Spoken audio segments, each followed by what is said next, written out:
Well,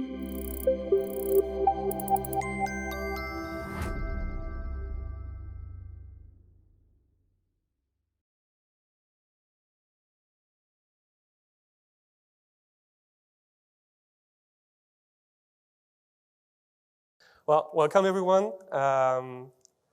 Today we'll talk about a simple approach to fixing a memory leak. But first, I'd like you to think of a little situation for me. So let's say you're a developer working on Rails, and one morning you notice one of your app processes crashing because the memory is going too high. And here's the brief.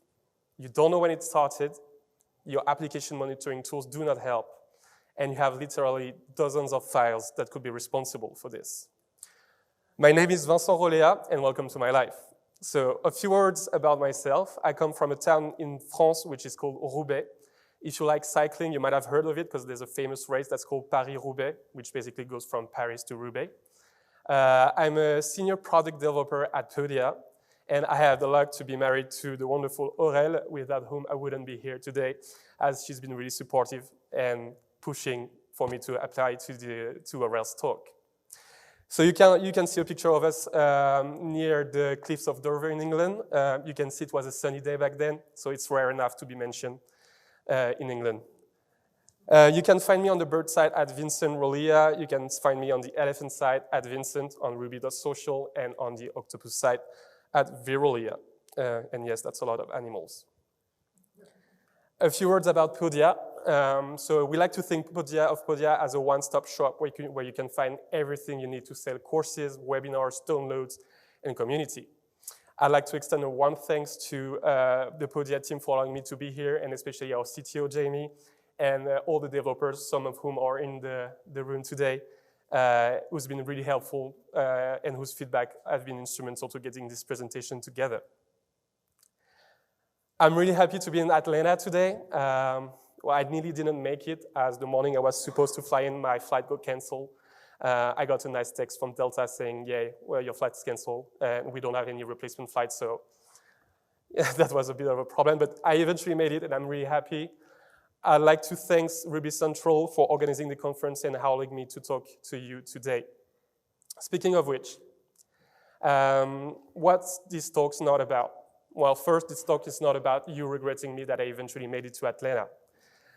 But also, even though the talk is about memory management, it's not a talk about how Ruby manages memory or how Ruby handles memory. If you're interested on the subject, I cannot recommend enough whatever Nate Berkoper speaks or talks about on the subject. So what is it about? Well, this talk is about methodology. It's about how to taking a complex problem and breaking it into an easy one. It's about taking a step back rather than diving in. So of course, you'll see Ruby code in this presentation, and yes, the problem is about memory here. However, the techniques are present here could be applied to other languages and even other fields and disciplines. So without further ado, let's talk about the ticket. So you remember our little thought experiment at the beginning of the presentation? Well, it turns out it really happened to us a few months back. So every few weeks, developers at Podia enter what we call our support dev rotation. So during a week, a pair of developers dedicates their time to fixing bugs that are logged by our awesome custom team, but also working on technical improvement, such as technical debt, refactorings, and all kinds of updates, such as performance ones. And during my support dev week, one particular ticket caught my attention. So this ticket was written by our CTO, Jamie. It was about one of our background worker memory going above the 1 GB limit that was allowed. Jamie said that he noticed that we got a sidekick shutdown error, and our worker was exceeding its memory limit. And since the memory was continuing to grow, he was suspecting that we could have a memory leak here. Attached with the ticket was this graph. So this is a graph from Heroku metrics, and at the bottom you can see the average memory the worker was using over time, and at the top you can see the event timeline. On the bottom graph, we can see a few features that are of interest to us. The first one is the one you can see in the red rectangles. Here we can see sudden spikes in memory. These are usually the result of a lot of instantiated objects in the job we are executing on the worker. We call that usually memory bloat. The other one is the behavior you can find inside the blue rectangle, which is the slow growth in memory Jamie was referring to in the ticket. And this is the one that caught our attention, because that memory growth eventually led to crashes in the worker.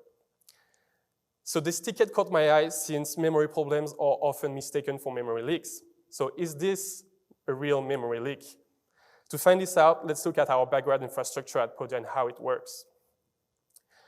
At Podia, we use Sidekick for our background processing need. We split our async load between 3 different types of workers. Each serves one or multiple Sidekick queues, and we try to dispatch our jobs in the appropriate worker based on the expected execution time. So for instance, jobs that are expected to complete in less than a minute are sent to our 1-minute worker. Similarly, jobs that are expected to take less than 5 minutes to execute are sent to our 5-minute worker, and the biggest one are sent to our hour worker. This has a few benefits. The first one is that we can set different latency expectation for our different worker types, which means that if the latency on our 1-minute workers starts to get above 1:30, we'll get alerted that there's a problem over there. Also, we can scale each class independently. So let's say we have a big job that needs to complete and a big migration to perform. We could send this to our 1-hour worker and maybe scale it both vertically and horizontally, so we wouldn't be, it wouldn't take too much time. Unfortunately for us, the problem in the ticket was happening on our 1-minute worker, the one that needs the lowest latency possible. So do you remember the graph? So here is how it's set up. So the 1-minute worker is a standard 2x dyno with 1 GB of RAM on Heroku. It serves our default and mailer queues, which are amongst the biggest one at Podia. And it has a concurrency set to 25. So just as a reminder, this is the Sidekick concurrency, which is basically the number of threads that are started for each worker, each 1-minute worker. So do you remember our graph from earlier? We are trying to find out if the behavior we are seeing in the blue rectangles is the result of a memory leak. So we are wondering, is there any configuration changes we can make on our worker so we can make sure of it? Well, it turns out there is. The first one is the obvious one. We could scale our worker vertically, which means throwing more RAM at it. And that's what we did. So we scaled our worker from 1 GB of RAM to 2.5 GB of RAM. And here's the result. So here it's less clear than our previous graph because the time scale is greater, but we can see that the memory is still overshooting its limits, so consuming more than 2.5 what it was using before. So scaling vertically did not work. Maybe we can update another setting. We saw that our workers serve 2 queues, some of the biggest one in our app, the default and mailer queues. So maybe we could split the load between 2 different workers, and we would, as a result, decrease our memory footprint. So we did. We split this into 2 distinct workers, one serving our mailer queue and the other one serving our default queue. And this was the result. At the top, you can see our new 1-minute mailer worker, and at the bottom, our new 1-minute default worker. So we can see that our 1-minute mailer worker is performing fine. The memory is eventually plateauing, which is what we were looking for.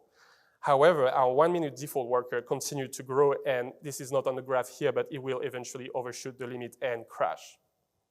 So we start to really think we are in the presence of a real memory leak here. But is there one last thing we could do to make sure of it?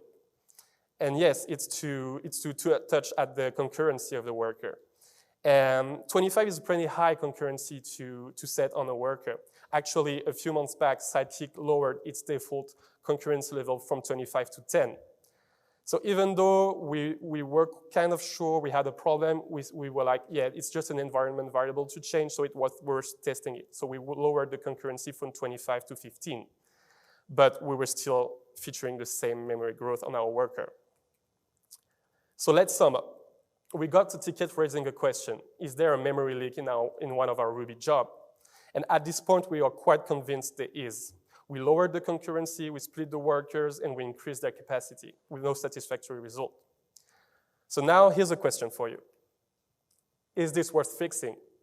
I mean, it's to talk about pragmatism, so let's be pragmatic here. Is this worth fixing? Because since the worker will be crashing, putting the jobs back into its queue, the worker will restart, take back the jobs to perform, and it will simply work, right? Well, we expect our app to grow over time, and as a result, it will likely happen more. And as the worker will crash more often, it will take more time to restart, and our latency will increase over time, which is not what we want. As you remember, this is our 1-minute worker. So yes, we need to fix this.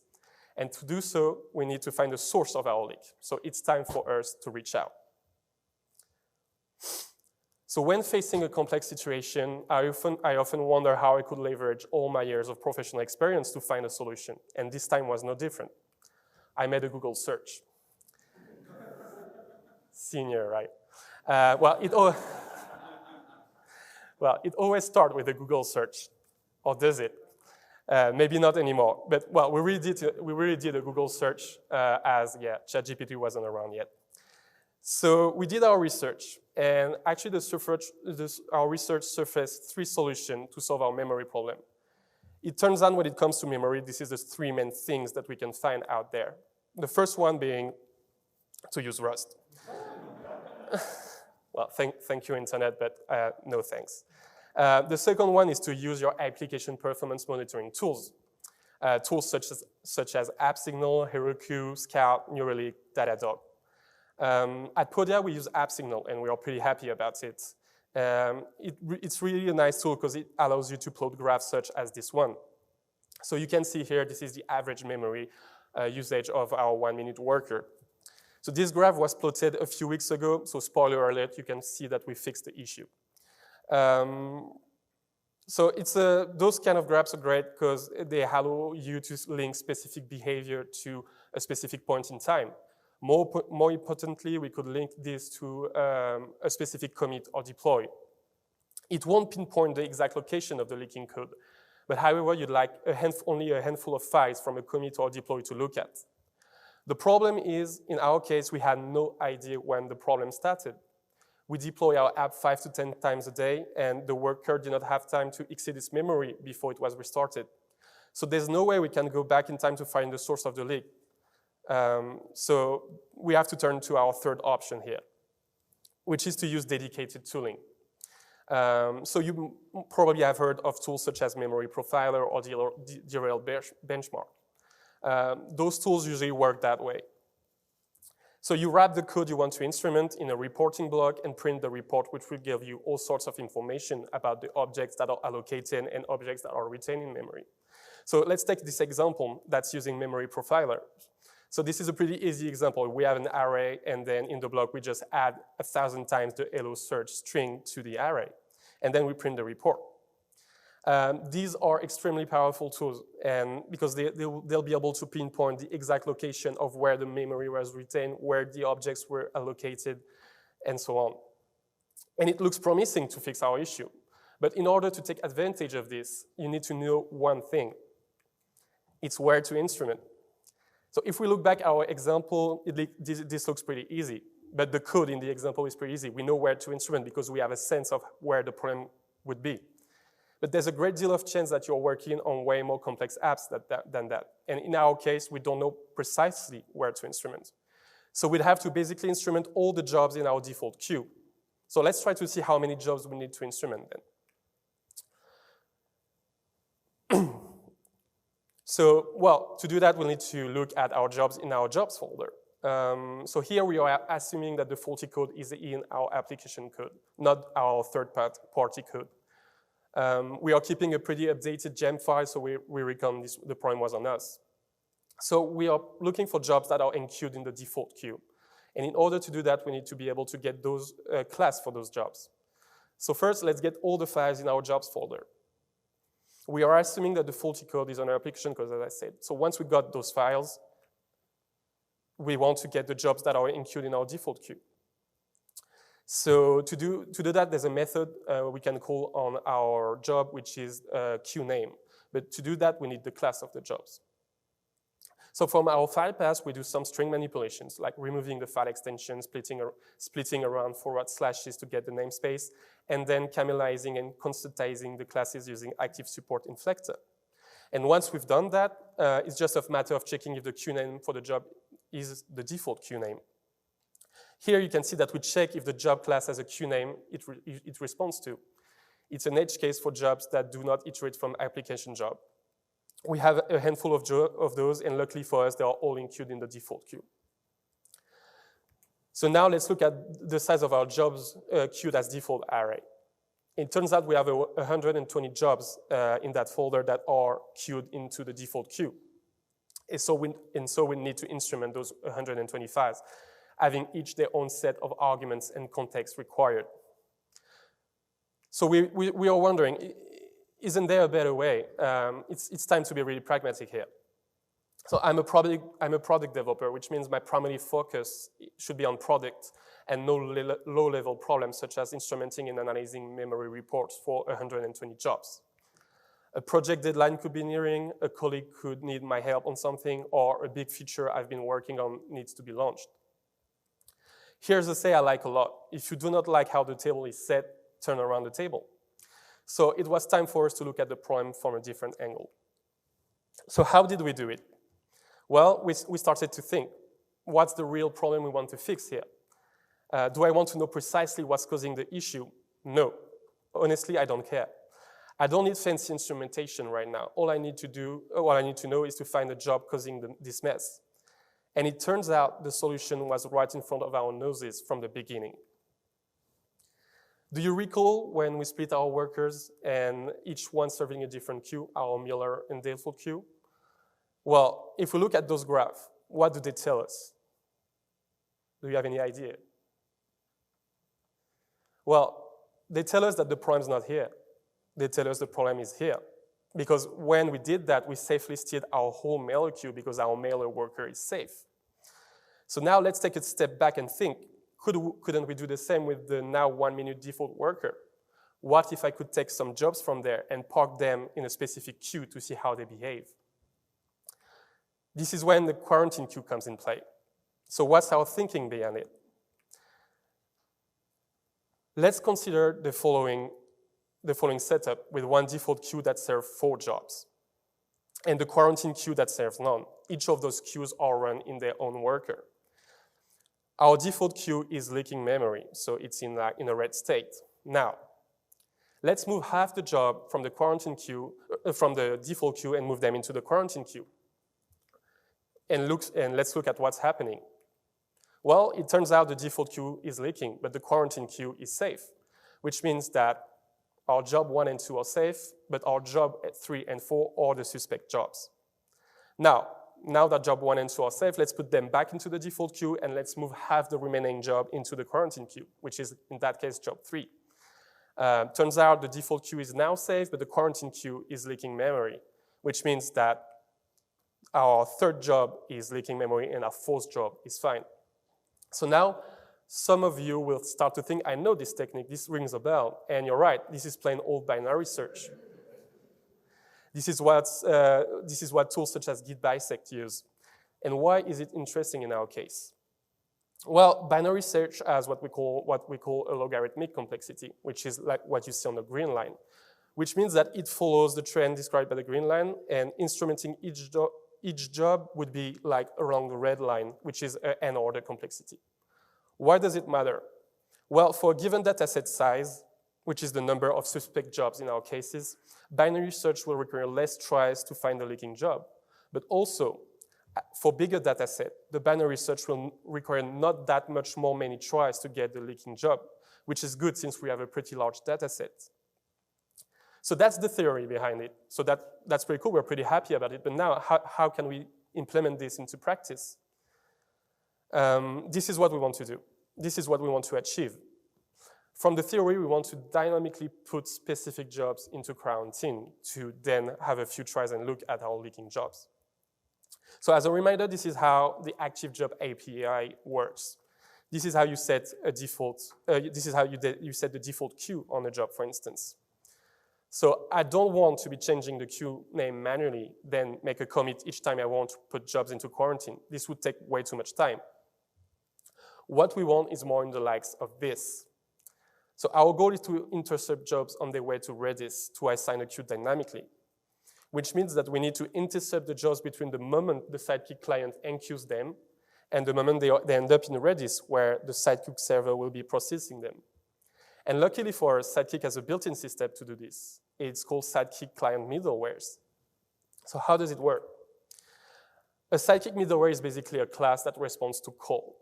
When the sidekick client enqueues a job, it will pass the following argument down the middleware stack: the worker class, the job, the queue, and the Redis pool. The middleware will do whatever processing it needs, like logging or changing the job queue in our case, before yielding to the next middleware in the stack, which will be called with the same arguments. So all we have to do is to get the job that is enqueued, look if we need to put it into quarantine, and if so, update its queue. So first, let's get the job. Sidekick will, in some cases, wrap the job, which is why we check for the wrapped key here.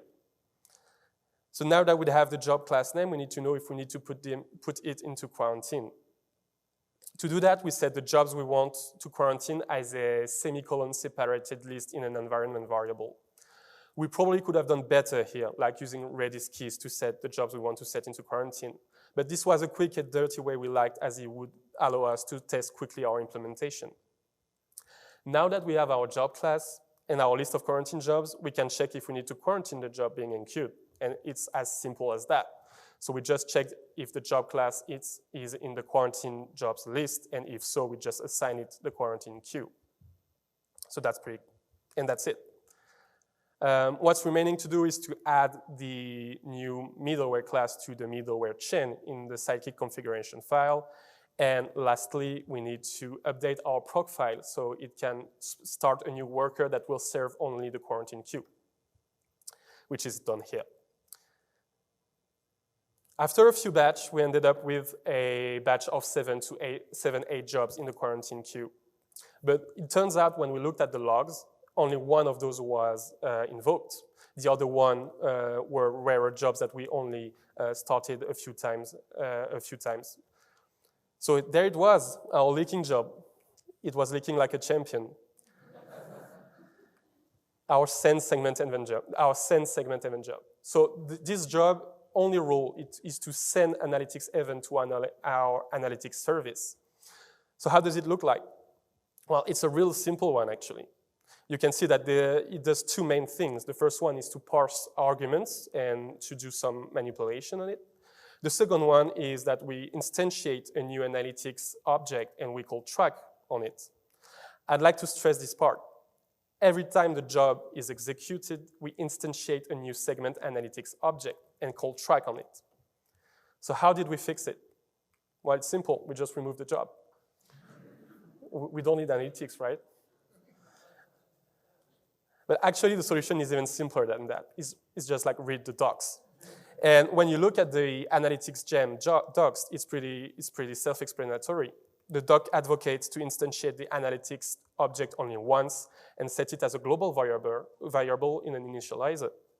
So that's what we did. We just add a segment initializer, instantiate the analytics object once, set it as the Podia segment global object, and then every time we need to call track, every time we need to track an event, we just call track on that Podia segment object. And voila. This is how we fix the problem without having a single clue about what was happening. Isn't it? That's neat, right? But I feel like some of you are a bit disappointed, like you feel maybe even wrong, like you came here and you don't even have an answer for this. But don't worry.